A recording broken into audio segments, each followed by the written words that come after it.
Visiting the Capitol is one of the things I consider a must-do when you visit Washington, D.C. In this video, I'm going to talk you through the logistics of how to get a reservation, where to go on the day of your tour, and a little behind the scenes from my most recent visit. Before we get started though, hello! My name is Rob. I'm a tour guide and the founder of Trip Hacks DC Tours. On this channel, I share my best tips, tricks, and hacks for visitors who want to explore Washington, D.C. And I'm curious to know if you've ever toured the Capitol before. Leave a comment and let everyone know how it went and what your favorite space was. Now, if you really want to tour the Capitol, you need to get a reservation. If you're coming in the off-season, it might be possible to do a walk-up. But if you really want to go, make a reservation. You actually have two options for this. The first is, if you're living in the US, you can contact either your congressional representative or either of your two senators. To do this, go to your person's official house.gov or senate.gov website and look for a page that's called something like Visit DC or Tour DC. Each website looks slightly different, but you will probably wind up on a page with a form that you fill out your name, contact information, and when you want to do the tour.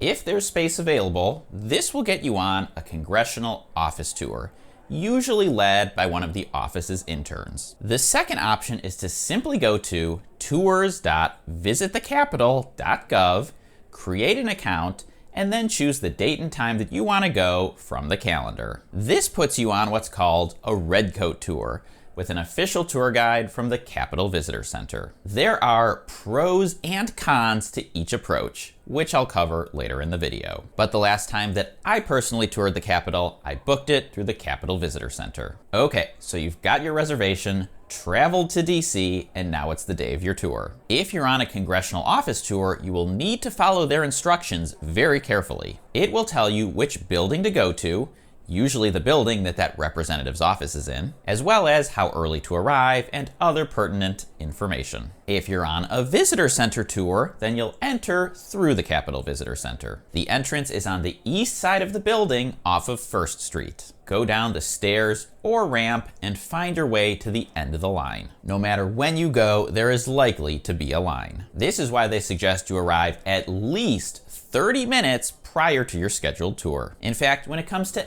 anything in DC that you have a reservation for, it is always better to arrive early than to cut it close. Once you're inside the building, you'll first go through security check, which I can't show you because they don't allow photos in this area. But the most important thing to know is that they are very strict about what you're allowed to bring in. So review the prohibited items list on the Visitor Center website before you head out so you know exactly what's not allowed inside. After security, you'll find your way to Emancipation Hall. Follow the signs to the ticket window to pick up your pass, or ask anyone in a red jacket for help. They are extremely friendly and helpful. The pass is actually a sticker with your tour date and time on it. If you arrive early, you can spend some time checking out the exhibition hall, which is actually quite good and an informative exhibit. Once it's time, you'll line up outside the theater and then watch a 10-ish minute orientation video. And after the video, you'll meet your tour guide and begin the tour. Since I was on a visitor center tour, I had a redcoat tour guide named Andrew.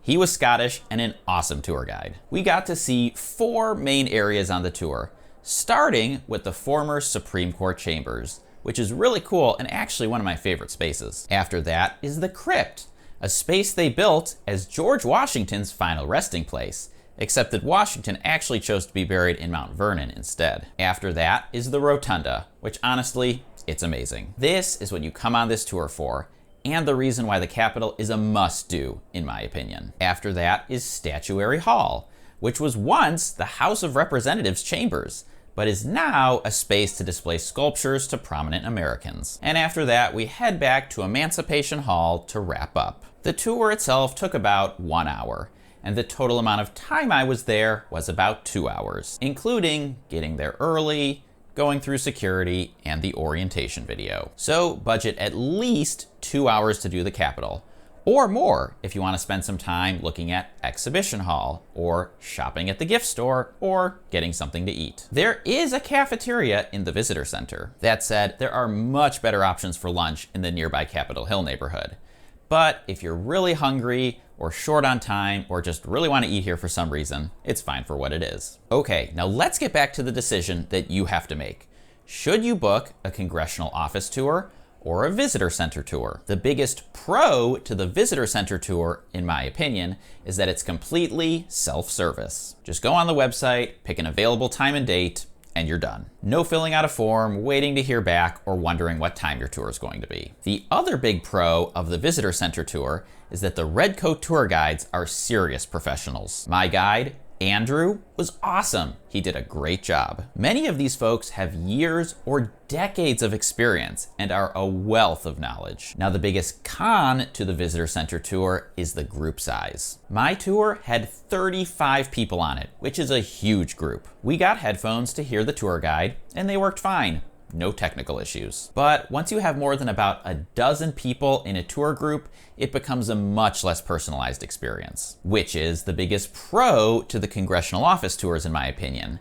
You can sometimes get a smaller group. The group might even be small enough that you don't have to use the headphones. You might also get to see more on a congressional office tour than on a visitor center tour. For example, you might get to see your person's actual office, if that's appealing to you. Or if it's through a senator's office, you might get really lucky and get to ride the Senate subway. No guarantees about that though. The biggest con to the congressional office tour is that your tour guide, basically by definition, is not a professional tour guide. If your tour guide is an intern, they probably took the internship because they want to pursue a career in politics or on the Hill.